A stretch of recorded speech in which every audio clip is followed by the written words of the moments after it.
नमस्कार दोस्तों, स्वागत है आपका हमारे छोटे से YouTube चैनल पर। दोस्तों, आगे बढ़ने से पहले जल्दी से चैनल को सब्सक्राइब कर लीजिए, इस वीडियो को लाइक करें और नीचे कमेंट करके अपनी उपस्थिति दर्ज कराएं। हाँ, और एक और ज़रूरी बात, इस क्लास की PDF डाउनलोड करने के लिए हमारा Telegram channel free railway notes ज़रूर ज्वाइन करें। लिंक आपको चैनल के डिस्क्रिप्शन या फिर इसी वीडियो के डिस्क्रिप्शन बॉक्स में मिल जाएगा। तो चलिए आज का मेगा क्विज मैराथन शुरू करते हैं। Question number 1। The surface of metals is shiny. What is this property called?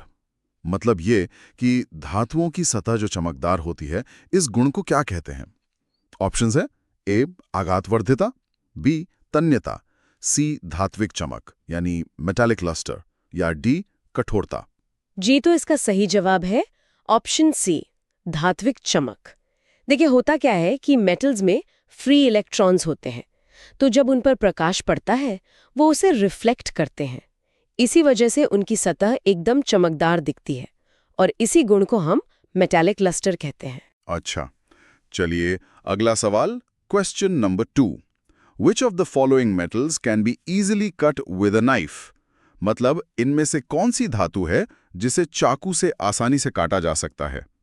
Options A magnesium, B sodium Na, C aluminium, D copper. इसका सही जवाब है ऑप्शन बी, सोडियम। दरअसल सोडियम और पोटेशियम जैसी जो एल्कली मेटल्स होती हैं वो बहुत ही सॉफ्ट होती हैं। जी, उनका घनत्व भी काफी कम होता है, इसलिए उन्हें पनीर की तरह मतलब बहुत आसानी से चाकू से काटा जा सकता है। अच्छा, ठीक है। Question number 3। How are metals generally in their pure state? यानी कि शुद्ध अवस्था में धातुएं सामान्यतः कैसी होती हैं? ए नरम, बी द्रव, सी कठोर या डी गैसीय। हाँ, तो इसका सही जवाब है ऑप्शन सी, कठोर। ज्यादातर धातुएं जैसे आप लोहा ले लीजिए, तांबा, एल्यूमिनियम, ये सब अपनी प्योर स्टेट में काफी हार्ड होती हैं। बस कुछ अपवाद हैं जैसे सोडियम और पोटेशियम, जिनकी बात हमने अभी की। बिल्कुल। चलिए question number 4। Which metal is found in liquid state at room temperature? मतलब कौन सी धातु कमरे के तापमान पर द्रव अवस्था में पाई जाती है? ऑप्शंस हैं ए गैलियम, बी मर्क्यूरी पारा Hg, C sodium, D caesium. जी, इसका जवाब है ऑप्शन बी, मर्क्यूरी, जिसे हम पारा भी कहते हैं। मर्क्यूरी एकमात्र ऐसी धातु है जो रूम टेम्परेचर पर लिक्विड फॉर्म में होती है, इसीलिए तो इसका इस्तेमाल पुराने थर्मोमीटर्स में होता था। सही बात है। अगला सवाल, question number 5। What is the ability of metals to be beaten into thin sheets called? मतलब धातुओं को पीटकर पतली चादर बनाने की जो क्षमता होती है उसे क्या कहते हैं?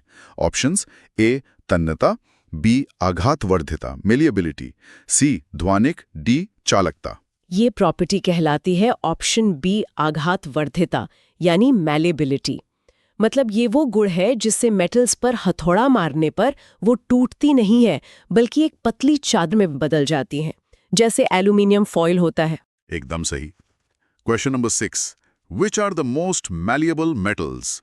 तो फिर सबसे अधिक आघातवर्धक धातुएं कौन सी हैं? ए सोना और चांदी, बी लोहा और निकल, सी जस्ता और सीसा या डी तांबा और एल्यूमिनियम। इसमें सही जवाब है ऑप्शन ए, सोना और चांदी। जी, गोल्ड और सिल्वर सबसे ज्यादा मैलिएबल मेटल्स है। सोने की तो इतनी पतली परत बनाई जा सकती है कि वो लगभग पारदर्शी मतलब ट्रांसपेरेंसी हो जाती है। वाह! चलिए question number 7। What is the ability of metals to be drawn into thin wires called? मतलब धातुओं को पतले तार के रूप में खींचने की क्षमता को क्या कहते हैं? ऑप्शंस हैं ए आघातवर्धिता, बी तन्यता डक्टिलिटी, सी कठोरता या डी सक्रियता। हाँ, तो इस गुण को कहते हैं ऑप्शन बी, तन्यता या डक्टिलिटी। डक्टिलिटी वो गुण है जिससे धातुओं को खींचकर पतले तार बनाए जा सकते हैं। जैसे हमारे घरों में कॉपर की वायरिंग होती है, वो इसी का उदाहरण है। अच्छा, एक बड़ा मजेदार कमेंट आया है। एक दर्शक लिखते हैं, मास्टर जी यो लोहे जैसो दिमाग पिघल के पानी हो गया से रेलवे की तैयारी में, कोई उपाय बताइयो। हाँ हाँ, मेहनत करते रहिए, दिमाग और मजबूत होगा। चलिए question number 8। Which is the most ductile metal? मतलब सबसे अधिक तन्य धातु कौन सी है? ए चांदी, बी तांबा, सी सोना गोल्ड या डी एल्यूमिनियम।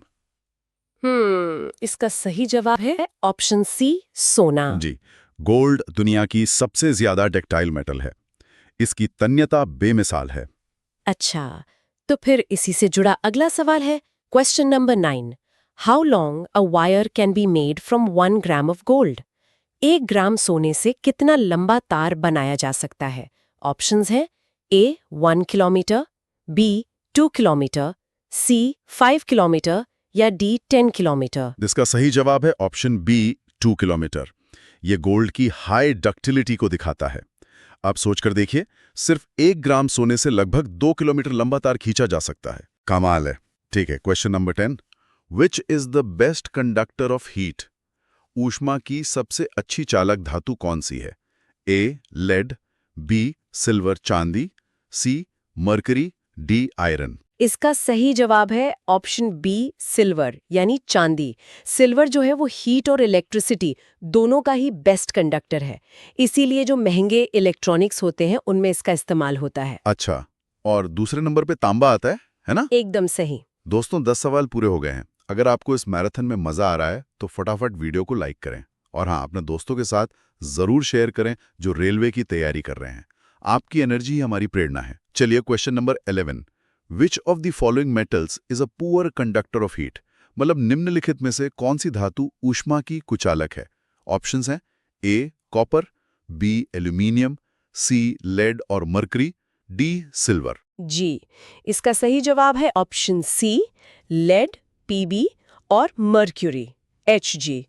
जहां एक तरफ चांदी और तांबा ऊष्मा के बहुत अच्छे चालक है, वहीं दूसरी तरफ लेड और मर्क्यूरी उनकी तुलना में ऊष्मा के काफी कुचालक होते हैं। Okay, question number 12। Why are electric wires coated with a layer of PVC? बिजली के तारों पर पीवीसी की परत क्यों चढ़ाई जाती है? ए सुंदरता के लिए, बी क्योंकि यह विद्युत का कुचालक है, सी तार को भारी बनाने के लिए, डी रंग बदलने के लिए। इसका जवाब है ऑप्शन बी, क्योंकि यह विद्युत का कुचालक यानी इंसुलेटर है। देखिए, पीवीसी का मतलब है पॉलीवाइनिल क्लोराइड। ये एक इंसुलेटर है जो करंट को बाहर आने से रोकता है और हमें बिजली के झटके से बचाता है। बिल्कुल सही। Question number 13। What are the metals that produce a sound on striking a hard surface called? मतलब जो धातुएं कठोर सतह से टकराने पर आवाज उत्पन्न करती हैं, उन्हें क्या कहते हैं? ऑप्शंस ए तन्य, बी ध्वनिक सोनोरस, सी आघातवर्ध्य, डी चमकदार। उन्हें कहते हैं ऑप्शन बी, ध्वनिक यानी सोनोरस। हाँ, इसी गुण के कारण धातुओं का उपयोग स्कूल की घंटियां बनाने में या संगीत के वाद्य यंत्र बनाने में किया जाता है। जब इन पर चोट की जाती है तो ये गूंजती हैं। ठीक है, अगला सवाल। Question number 14। In which state are non metals generally found? मतलब अधातुएं सामान्यतः किस अवस्था में पाई जाती हैं? ए केवल ठोस, बी केवल गैस, सी ठोस या गैस ब्रोमीन को छोड़कर, या डी केवल द्रव। इसका सही जवाब है ऑप्शन सी, ठोस या गैस ब्रोमीन को छोड़कर। नॉन मेटल्स या तो सॉलिड होती हैं जैसे कार्बन और सल्फर, या फिर गैस होती हैं जैसे ऑक्सीजन, नाइट्रोजन। ब्रोमीन ही एकमात्र ऐसी नॉन मेटल है जो रूम टेम्परेचर पर लिक्विड स्टेट में होती है। आपकी मेहनत जरूर रंग लाएगी। चलिए, question number 15। Which is the non metal that exists in a liquid state? मतलब वह कौन सी अधातु है जो द्रव अवस्था में होती है?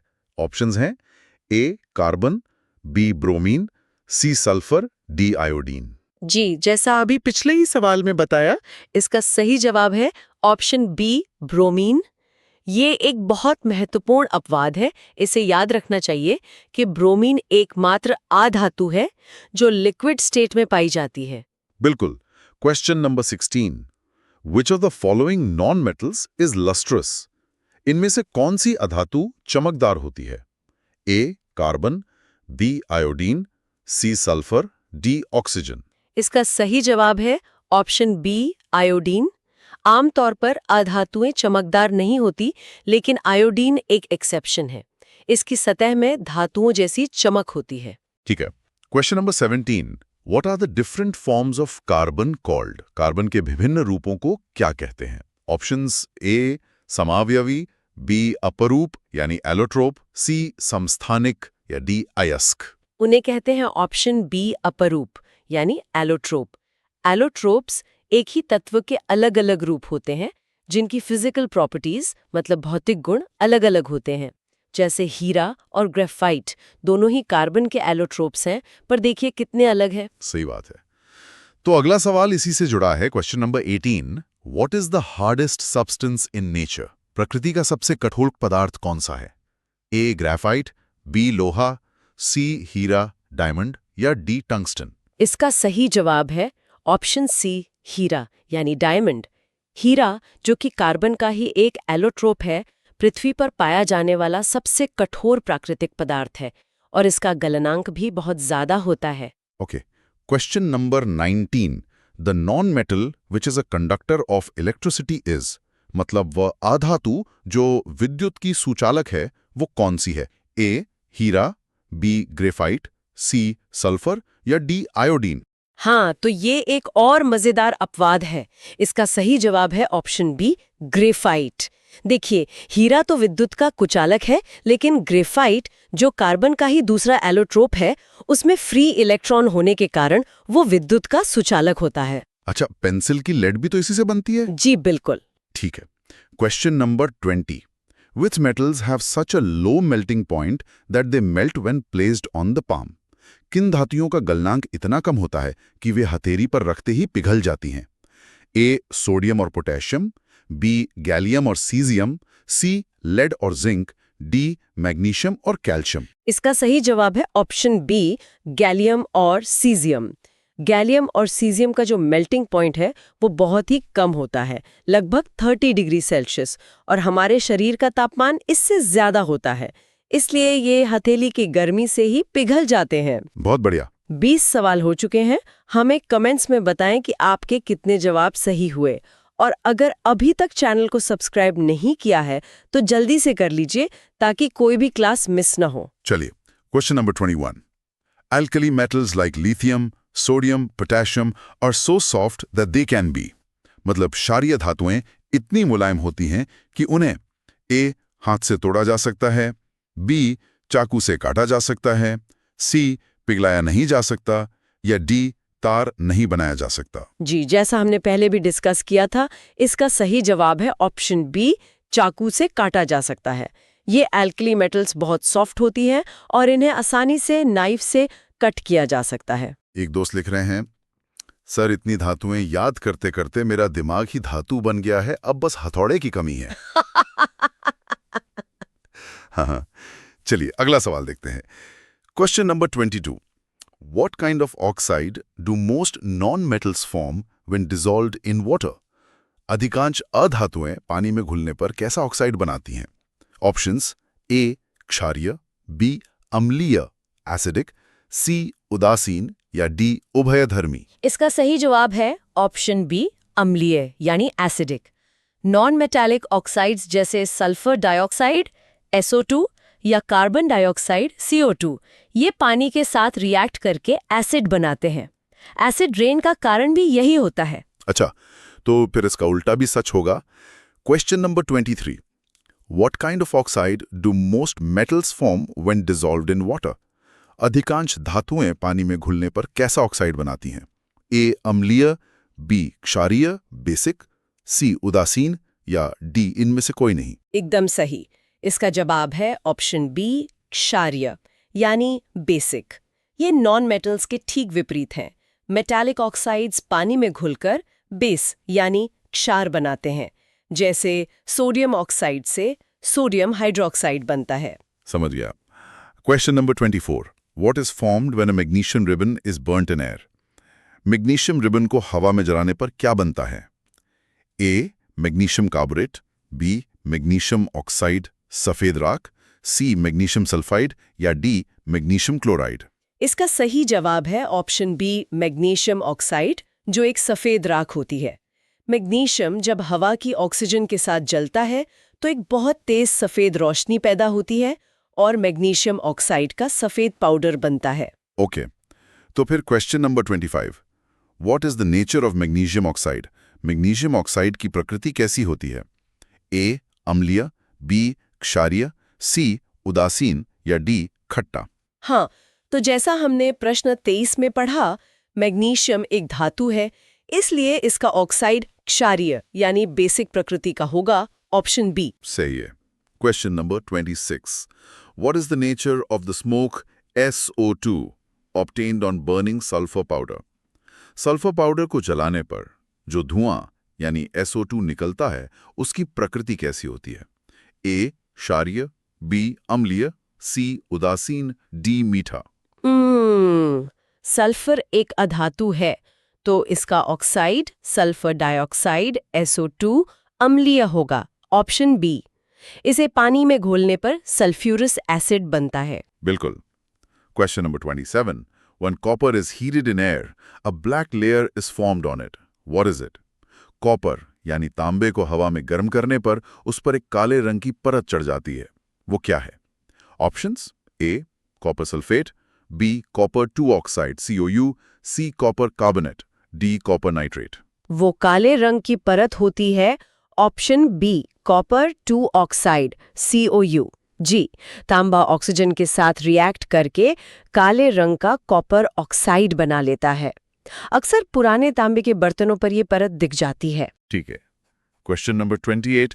What is formed when aluminum is heated in air? Aluminium को हवा में गर्म करने पर क्या बनता है? A aluminium sulphate, B aluminium oxide Al2O3, C aluminium chloride या डी एल्यूमिनियम हाइड्राइड। इसका सही जवाब है option B aluminium oxide Al2O3।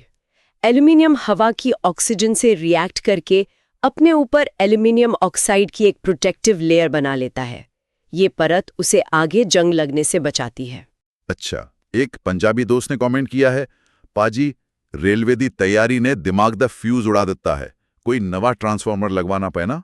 बहुत अच्छे। चलिए, question number 29. What are the metal oxides that react with both acids and bases called? वे धातु oxide जो अम्ल और क्षार दोनों से अभिक्रिया करते हैं क्या कहलाते हैं? ए अम्लीय ऑक्साइड, बी उभयधर्मी ऑक्साइड एम्फोटेरिक ऑक्साइड्स, सी क्षारीय ऑक्साइड या डी उदासीन ऑक्साइड। इन्हें कहते हैं ऑप्शन बी उभयधर्मी ऑक्साइड्स यानी एम्फोटेरिक ऑक्साइड्स। एम्फोटेरिक ऑक्साइड्स एक तरह से दोहरे चरित्र वाले होते हैं। वो जरूरत पड़ने पर एसिडिक और बेसिक दोनों तरह के गुण दिखाते हैं। अच्छा, मतलब वो एसिड और बेस दोनों से रिएक्ट कर सकते हैं? जी बिल्कुल। तो फिर क्वेश्चन नंबर 30.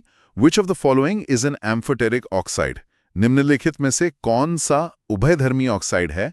ए Na2O, बी MgO, सी Al2O3 या डी K2O? हाँ, तो इसका सबसे आम उदाहरण है ऑप्शन सी Al2O3 यानी एल्यूमिनियम ऑक्साइड।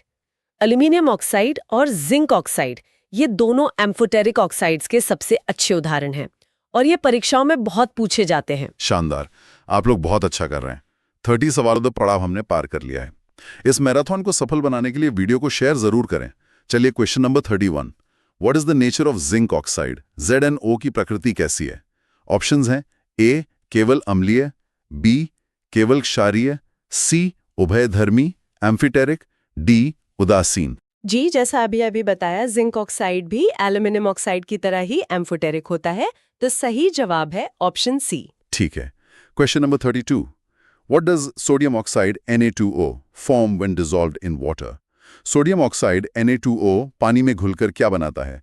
ए NaOH क्षार, बी NaCl, सी NaH या डी O2 गैस। यह पानी में घुलकर बनाता है ऑप्शन ए NaOH जो एक क्षार है।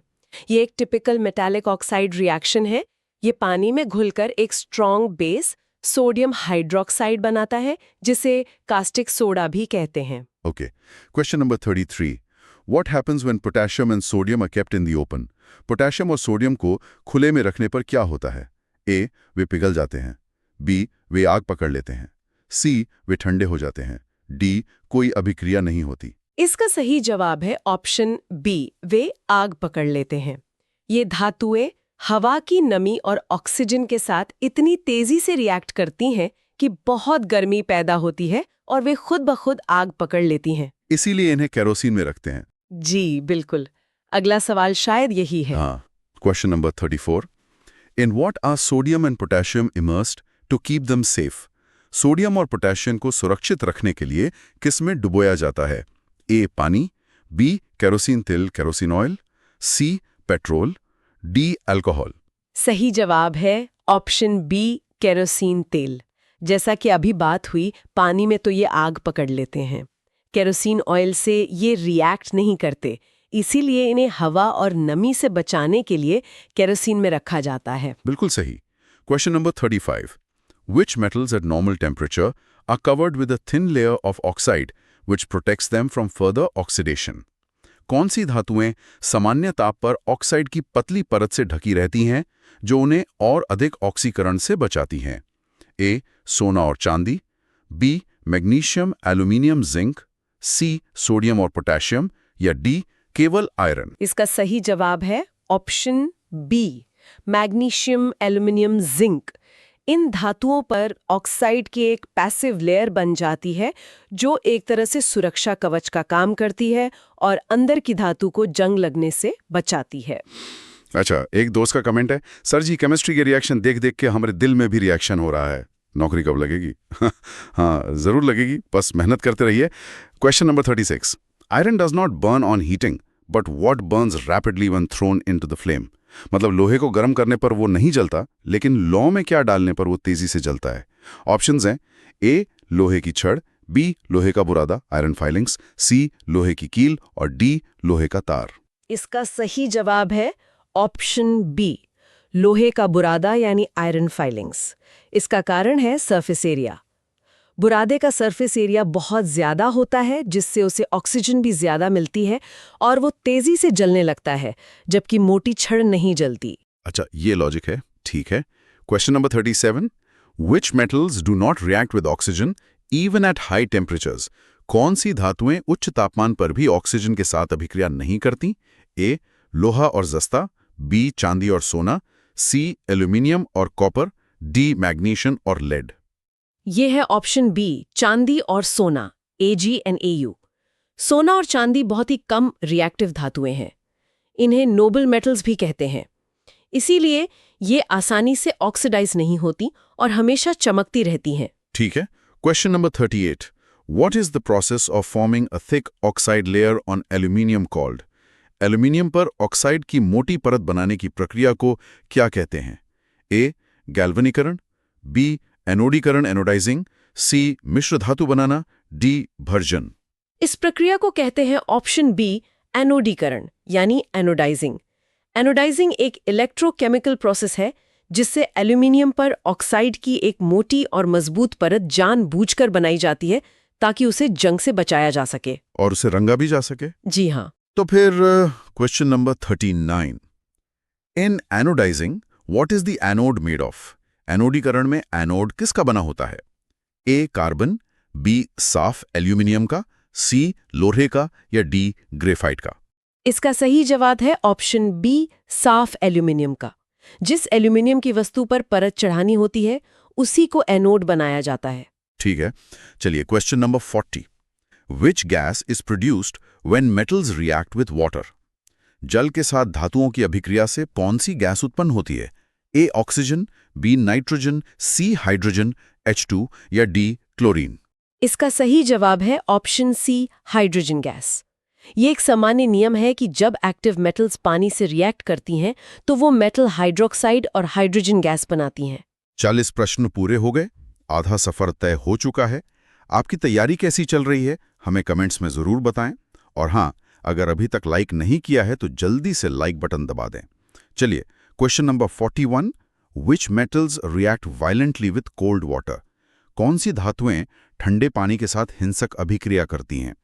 ए मैग्नीशियम और कैल्शियम, बी सोडियम और पोटेशियम, सी लोहा और जस्ता, डी तांबा और चांदी। इसका सही जवाब है ऑप्शन बी सोडियम और पोटेशियम। ये धातुएं इतनी ज्यादा रिएक्टिव होती है कि ठंडे पानी के संपर्क में आते ही धमाके के साथ रिएक्ट करती है और आग भी पकड़ लेती है। ओके। Question number 42।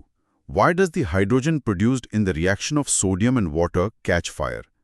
सोडियम और पानी की अभिक्रिया में जो हाइड्रोजन बनती है वो आग क्यों पकड़ लेती है? ऑप्शंस हैं ए, क्योंकि ये अभिक्रिया ऊष्माशोषी है, बी, क्योंकि ये अभिक्रिया अत्यधिक ऊष्माक्षेपी है, सी, क्योंकि सोडियम गर्म होता है, डी, क्योंकि पानी गर्म होता है। इसका कारण है ऑप्शन बी, क्योंकि ये अभिक्रिया अत्यधिक ऊष्माक्षेपी यानी एक्सोथर्मिक है। इस रिएक्शन में इतनी ज्यादा हीट निकलती है कि उससे पैदा होने वाली हाइड्रोजन गैस तुरंत जल उठती है। अच्छा, एक और कमेंट आया है, सर ये केमिस्ट्री तो बेवफा निकली, रात को रटो सुबह सफा। हा, रिविजन ही इसका एकमात्र उपाय है। चलिए, question number 43। Which metal starts floating when it reacts with water? कौन सी धातु पानी के साथ अभिक्रिया करने पर तैरने लगती है? ए, सोडियम, बी, कैल्शियम, सी, लोहा, डी, तांबा। इसका सही जवाब है ऑप्शन बी, कैल्शियम। कैल्शियम की रिएक्शन थोड़ी धीमी होती है और उसमें आग नहीं लगती, लेकिन इस रिएक्शन में जो हाइड्रोजन गैस निकलती है उसके बुलबुले कैल्शियम की सतह से चिपक जाते हैं और उसे तहराने लगते हैं। अच्छा, तो अगला सवाल इसी से जुड़ा है। Question number 44।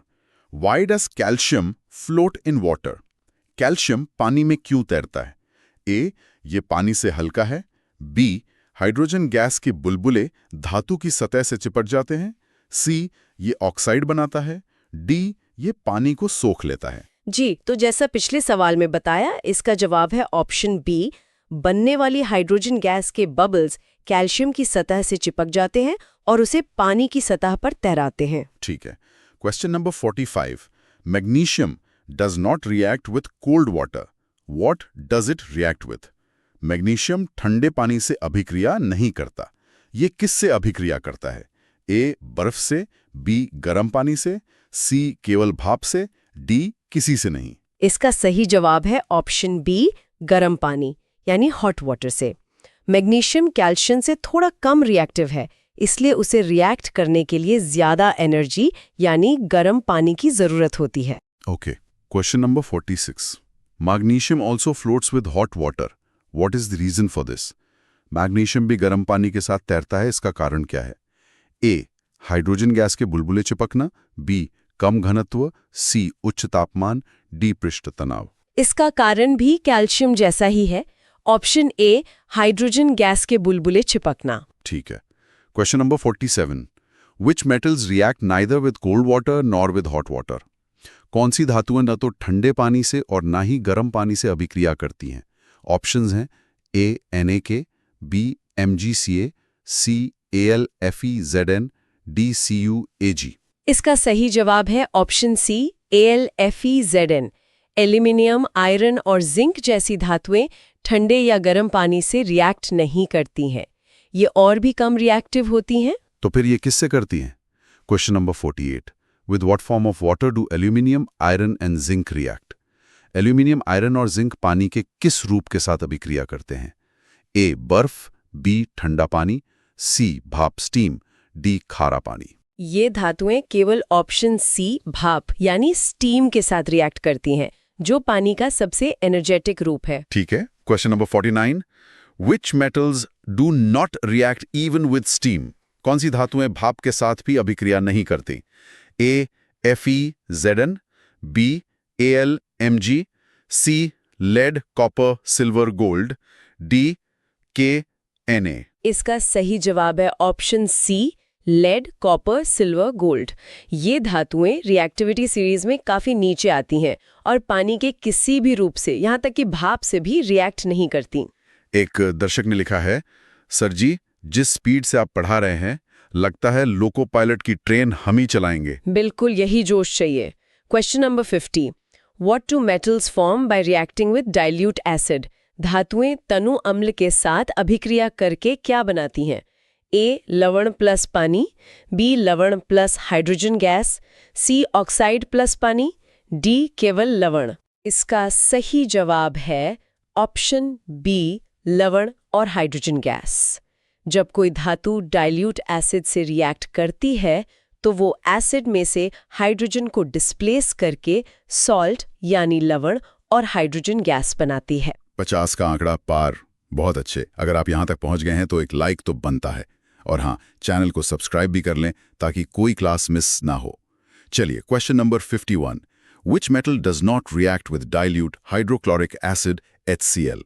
कौन सी धातु तनु हाइड्रोक्लोरिक अम्ल HCl के साथ अभिक्रिया नहीं करती? A magnesium, B aluminium, C copper, Cu, D लोहा। इसका सही जवाब है ऑप्शन सी, कॉपर। इसका कारण है रिएक्टिविटी सीरीज। कॉपर जो है वो हाइड्रोजन से कम रिएक्टिव है, इसलिए ये डाइल्यूट एसिड से हाइड्रोजन को डिस्प्लेस नहीं कर पाता। अच्छा, question number 52। Metals do not give hydrogen gas by reacting with nitric acid, HNO3, because धातुएं नाइट्रिक अम्ल HNO3 के साथ अभिक्रिया करके हाइड्रोजन गैस नहीं देती। ऐसा क्यों?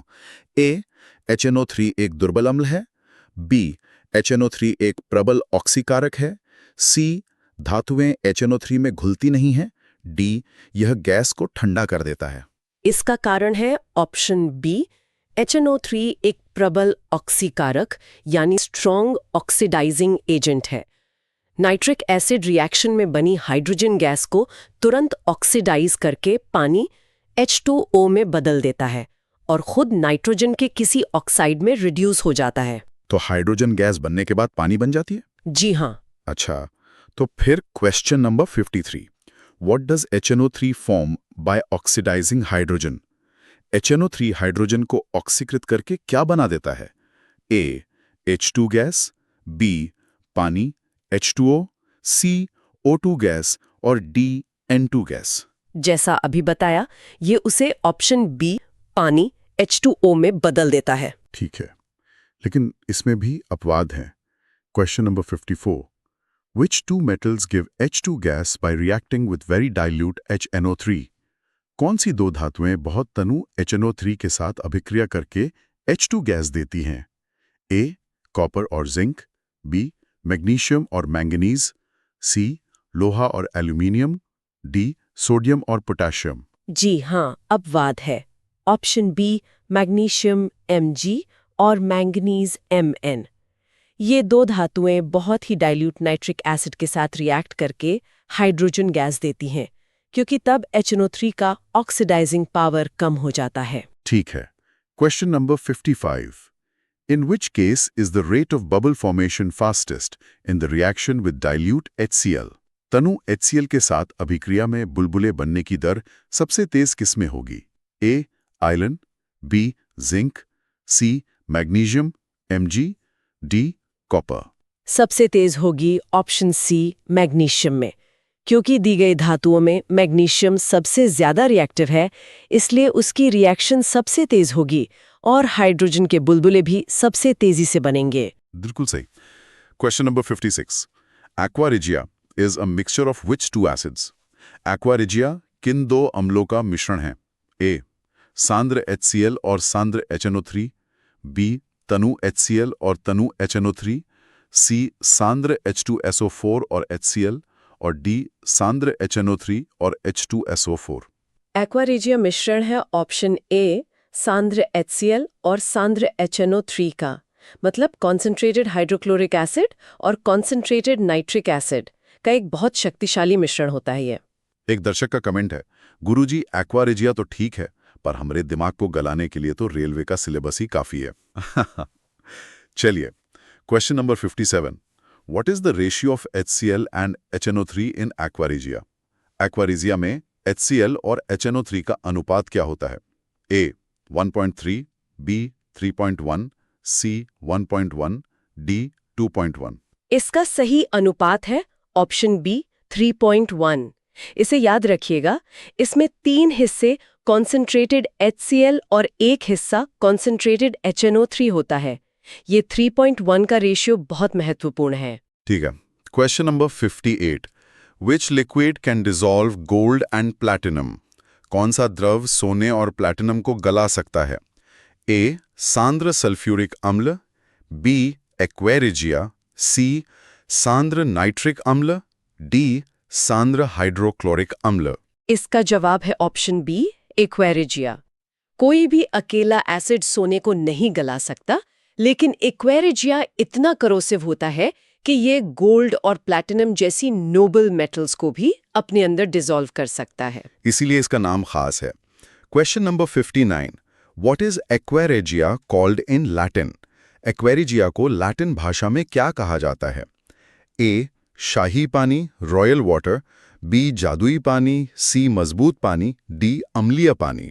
जी, इसे कहते हैं ऑप्शन ए शाही पानी यानी रॉयल वाटर, क्योंकि ये सोने जैसी शाही धातुओं को भी घोल सकता है। बिल्कुल। Question number 60। What happens when an iron nail is placed in a copper sulfate solution? जब आयरन की कील को कॉपर सल्फेट CuSO4 के विलयन में डाला जाता है तो क्या होता है? ए कोई अभिक्रिया नहीं, बी आयरन कॉपर को विस्थापित कर देता है, सी कॉपर आयरन को विस्थापित कर देता है, डी विलयन का रंग नहीं बदलता। इसका सही जवाब है ऑप्शन बी, आयरन कॉपर को विस्थापित कर देता है। क्योंकि आयरन कॉपर से ज्यादा रिएक्टिव है, इसलिए वो कॉपर सल्फेट के नीले सॉल्यूशन से कॉपर को डिस्प्लेस कर देता है और विलयन का रंग हल्का हरा हो जाता है। 60 सवाल पूरे। आप सभी बहुत अच्छा कर रहे हैं। इस मैराथन में बने रहने के लिए धन्यवाद। वीडियो को अपने सभी ग्रुप्स में शेयर कर दें ताकि और भी स्टूडेंट्स इसका लाभ उठा सकें। चलिए, question number 61। A more reactive metal displaces a less reactive metal from its salt solution. What is this reaction? अधिक अभिक्रियाशील धातु कम अभिक्रियाशील धातु को उसके लवण विलयन से हटा देती है। यह कौन सी अभिक्रिया है? ए संयोजन, बी विस्थापन डिस्प्लेसमेंट, सी अपघटन और डी द्विविस्थापन। यह है ऑप्शन बी विस्थापन अभिक्रिया यानी डिस्प्लेसमेंट रिएक्शन। यह विस्थापन अभिक्रिया का एक क्लासिक उदाहरण है। इसमें एक ज्यादा ताकतवर एलिमेंट एक कमजोर एलिमेंट को उसकी जगह से हटा देता है। सही है। Question number 62। What is the reactivity series? सक्रियता श्रेणी क्या है? ए धातुओं को उनके घनत्व के आधार पर रखना, बी धातुओं को उनकी घटती हुई अभिक्रियाशीलता के क्रम में रखना, सी अधातुओं की सूची, डी धातुओं की बढ़ती अभिक्रियाशीलता। इसका सही जवाब है ऑप्शन बी, धातुओं को उनकी घटती हुई अभिक्रियाशीलता के क्रम में रखना। रिएक्टिविटी सीरीज एक लिस्ट है जिसमें मेटल्स को उनकी रिएक्टिविटी के डिक्रीजिंग ऑर्डर में अरेंज किया जाता है, जो हमें बताता है कि कौन सी धातु कितनी ताकतवर है। तो फिर question number 63। Which is the top most reactive metal in the reactivity series? सक्रियता श्रेणी में सबसे ऊपर यानी सबसे अधिक अभिक्रियाशील धातु कौन सी है? ए सोडियम, बी पोटेशियम के, सी कैल्शियम, डी मैग्नीशियम। सबसे ऊपर है ऑप्शन बी पोटेशियम के। जी, पोटेशियम रिएक्टिविटी सीरीज में सबसे ऊपर होता है, जिसका मतलब है कि ये सबसे ज्यादा अभिक्रियाशील धातु है। एक स्टूडेंट ने लिखा है, सर ये रिएक्टिविटी सीरीज याद करते करते मेरी सोशल लाइफ की रिएक्टिविटी ही जीरो हो गई है। कोई बात नहीं, नौकरी लगने के बाद सब ठीक हो जाएगा। Question number 64। Which is the least reactive metal in the reactivity series? सक्रियता श्रेणी में सबसे कम अभिक्रियाशील धातु कौन सी है? ए आयरन, बी कॉपर, सी सोना, गोल्ड, Au, डी लेड। सबसे कम रिएक्टिव है ऑप्शन सी सोना यानी गोल्ड। सोना, चांदी और प्लैटिनम जैसी धातुएं सीरीज में सबसे नीचे होती हैं, जो उनकी कम अभिक्रियाशीलता को दर्शाती हैं। ठीक है। Question number 65। How many electrons are there in the outer shell of sodium? Atomic number 11। Sodium जिसका परमाणु संख्या 11 है, उसके बाहरी कोश में कितने इलेक्ट्रॉन होते हैं? A1, B2, C8, D7। इसका सही जवाब है option A 1।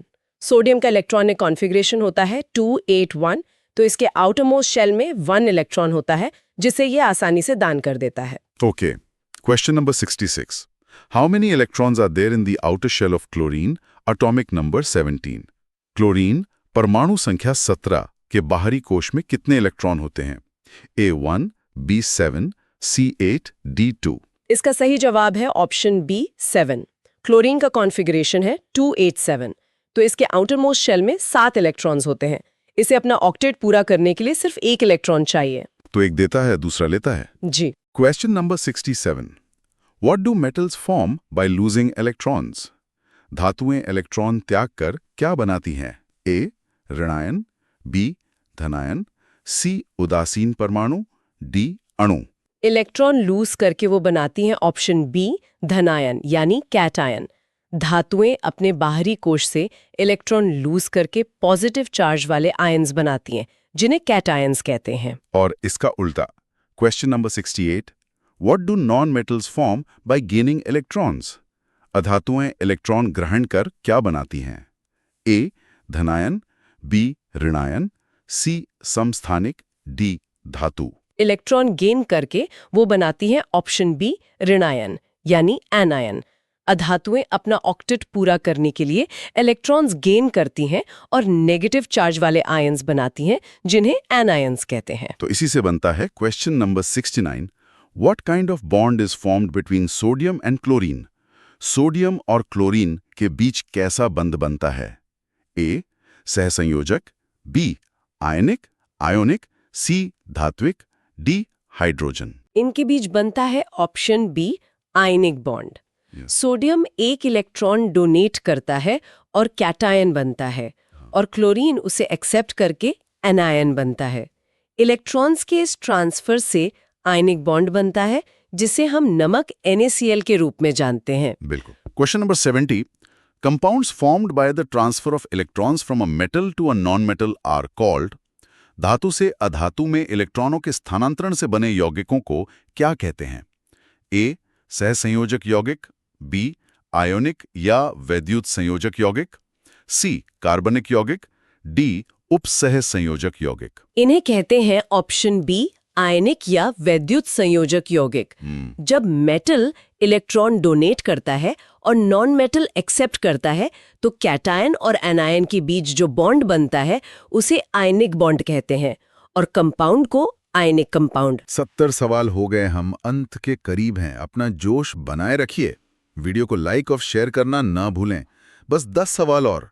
Question number 71, in the formation of magnesium chloride MgCl2, how many electrons does magnesium lose? Magnesium chloride MgCl2 के निर्माण में मैग्नीशियम कितने इलेक्ट्रॉन त्यागता है? A 1, B 2, C 3, D 0। Magnesium त्यागता है ऑप्शन बी 2 इलेक्ट्रॉन्स, क्योंकि मैग्नीशियम के outer shell में 2 electrons होते हैं और वो इन दोनों को लूज करके Mg+2 आयन बनाता है। ठीक है। Question number 72, what is the physical nature of ionic compounds? Ionic यौगिकों की भौतिक प्रकृति कैसी होती है? ए द्रव और नर्म, बी ठोस और कठोर, सी गैस, डी पाउडर। ये होते हैं ऑप्शन बी ठोस और कठोर, solid and hard. Strong electrostatic force of attraction के कारण आयनिक यौगिकों का क्रिस्टल लैटिस स्ट्रक्चर बहुत मजबूत होता है, जिससे वे सामान्यतः ठोस और कठोर होते हैं। Okay. Question number 73, why are ionic compounds hard? Ionic यौगिक कठोर क्यों होते हैं? ए कमजोर आकर्षण बल के कारण, बी मजबूत स्थिर विद्युत आकर्षण बल के कारण, सी हवा के दबाव के कारण, डी गुरुत्वाकर्षण के कारण। इसका कारण है ऑप्शन बी मजबूत स्थिर विद्युत आकर्षण बल यानी स्ट्रॉन्ग इलेक्ट्रोस्टैटिक फोर्स के कारण। पॉजिटिव और नेगेटिव आयंस के बीच बहुत मजबूत इलेक्ट्रोस्टैटिक अट्रैक्शन होता है जो उन्हें एक दूसरे से कसकर बांधे रखता है और कठोर बनाता है। ठीक है। Question number 74, how are ionic compounds generally? Ionic यौगिक सामान्यतः कैसे होते हैं? ए लचीले, बी भंगुर, दबाव डालने पर टूट जाते हैं, सी तन्य, डी आघातवर्ध्य। ये होते हैं ऑप्शन बी भंगुर यानी ब्रिटल। वे कठोर तो होते हैं लेकिन भंगुर होते हैं, मतलब दबाव डालने पर समान चार्ज वाले आयंस एक दूसरे के सामने आ जाते हैं जिससे रिपल्शन होता है और क्रिस्टल टूट जाता है। अच्छा। Question number 75, how are the melting and boiling points of ionic compounds? Ionic यौगिकों के गलनांक और क्वथनांक कैसे होते हैं? ए कम, बी मध्यम, सी बहुत उच्च, डी शून्य। ये होते हैं ऑप्शन सी बहुत उच्च यानी हाई। इनके बीच के स्ट्रॉन्ग इंटरआयोनिक अट्रैक्शन को तोड़ने के लिए बहुत ज्यादा एनर्जी की जरूरत होती है, इसलिए इनके मेल्टिंग और बॉइलिंग पॉइंट्स बहुत हाई होते हैं। सही है। Question number 76, in what are ionic compounds generally soluble? Ionic यौगिक सामान्यतः किस में घुलनशील होते हैं? ए केरोसिन में, बी पेट्रोल में, सी जल में, डी तेल में। ये घुलनशील होते हैं ऑप्शन सी, जल यानी वाटर में। पानी एक पोलर सॉल्वेंट है और ये आयोनिक कंपाउंड्स के आयंस को घेर कर उन्हें अलग कर देता है, जिससे वे घुल जाते हैं। और अघुलनशील किस में होते हैं? Question number 77। In what are ionic compounds insoluble? Ionic यौगिक किस में अघुलनशील होते हैं? ए पानी में, बी केरोसिन और पेट्रोल जैसे विलायकों में, सी दूध में, डी एसिड में। ये अघुलनशील होते हैं। ऑप्शन बी, केरोसिन और पेट्रोल जैसे विलायकों में। केरोसिन और पेट्रोल नॉन पोलर सॉल्वेंट्स हैं और वे आयनिक कंपाउंड्स को डिसॉल्व नहीं कर पाते। एक कमेंट है, सर जब से आयोनिक बॉन्ड पढ़ा है अपनी और अपनी किताबों की बॉन्डिंग स्ट्रॉन्ग करने की कोशिश कर रहा हूं। बहुत बढ़िया, ये बॉन्डिंग बहुत जरूरी है। चलिए question number 78। Why do ionic compounds not conduct electricity in the solid state? Ionic यौगिक ठोस अवस्था में विद्युत का चालन क्यों नहीं करते? ए, क्योंकि उनमें आयन नहीं होते। बी, क्योंकि ठोस में आयनों की गति संभव नहीं होती। सी, क्योंकि वे कुचालक होते हैं। डी, क्योंकि वे ठंडे होते हैं। इसका कारण है ऑप्शन बी, क्योंकि ठोस में आयनों की गति संभव नहीं होती। सॉलिड स्टेट में आयन्स अपनी जगह पर फिक्स्ड होते हैं और मूव नहीं कर सकते, और इलेक्ट्रिसिटी कंडक्ट करने के लिए चार्ज्ड पार्टिकल्स का मूवमेंट जरूरी है। आयनिक यौगिक विद्युत का चालन कब करते हैं? ए, केवल ठोस अवस्था में। बी, गलित अवस्था या जलीय विलयन में। सी, कभी नहीं। डी, गैसीय अवस्था में। वे करते हैं ऑप्शन बी, गलित अवस्था, मोल्टन स्टेट या जलीय विलयन में। मोल्टन स्टेट में या पानी में घुलने पर इनके आयन्स मूव करने के लिए फ्री हो जाते हैं और तब ये इलेक्ट्रिसिटी कंडक्ट कर सकते हैं। और ये है हमारा आज का आखिरी सवाल, question number 80। Why do ionic compounds conduct electricity in the molten state? गलित अवस्था में आयनिक यौगिक विद्युत चालन क्यों करते हैं? ए, इलेक्ट्रॉन मुक्त हो जाते हैं। बी, ऊष्मा के कारण आयनों के बीच का आकर्षण बल कमजोर हो जाता है और आयन स्वतंत्र गति करते हैं। सी, प्रोटॉन गति करते हैं। डी, वे धातु बन जाते हैं। इसका सही जवाब है ऑप्शन बी। होता यह है कि मोल्टन स्टेट में हीट के कारण आयन्स के बीच का जो इलेक्ट्रोस्टैटिक फोर्स ऑफ अट्रैक्शन है वो कमजोर हो जाता है और आयन्स फ्रीली मूव कर पाते हैं। इन्हीं फ्री आयन्स की मूवमेंट के कारण इलेक्ट्रिसिटी कंडक्ट होती है। और इसी के साथ हमारी आज की 80 प्रश्नों की मेगा क्विज मैराथन समाप्त होती है। हमें उम्मीद है कि धातु और अधातु का ये चैप्टर आपका पूरी तरह से रिवाइज हो गया होगा। इस पूरी क्लास की पीडीएफ के लिए हमारा Telegram channel free railway exam notes join करना न भूलें, और अगर अभी तक नहीं किया है तो चैनल को सब्सक्राइब जरूर करें। आप सभी के उज्जवल भविष्य की कामना के साथ हम आपसे विदा लेते हैं। अपनी तैयारी जारी रखें। धन्यवाद। जय हिंद, जय भारत। जय हिंद, जय भारत।